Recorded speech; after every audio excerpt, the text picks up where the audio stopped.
আসসালামু আলাইকুম, কেমন আছেন সবাই?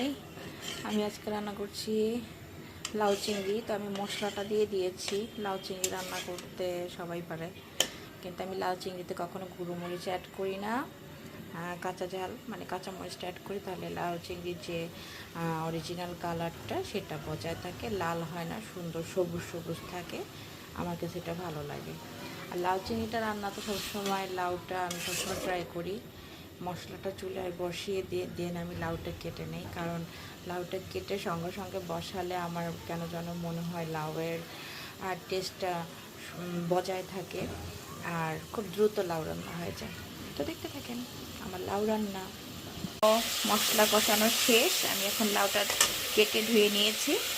সঙ্গে সঙ্গে কেটে ধুয়ে বসিয়ে দিলে লাউটা খুব দ্রুত হয়ে যায়, লাউয়ের স্বাদটা বজায় থাকে।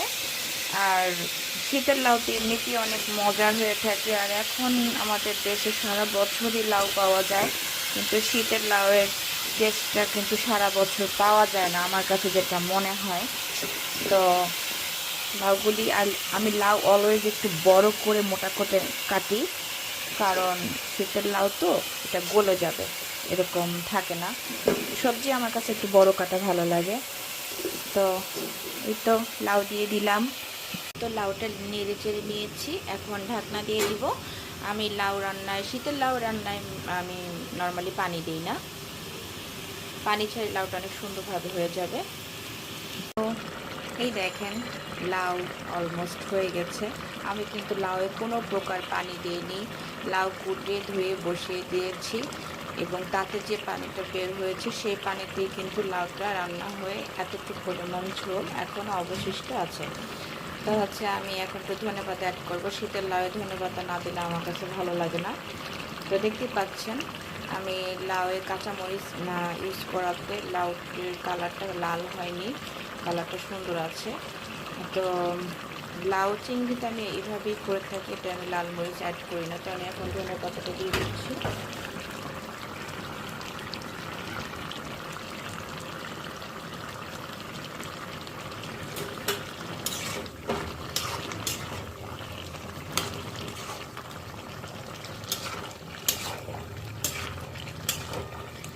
দেখতে পাচ্ছেন লাউটা একদম সুন্দরভাবে সেদ্ধ হয়ে একদম মাখা মাখা হয়ে গেছে। এটা মাখা মাখা হয়ে গেছে, খুব সুন্দর। ধনেপাতা দিলে খুব সুন্দর একটা ঘ্রাণ বের হয়। তো আমার লাউ চিংড়ি ডান।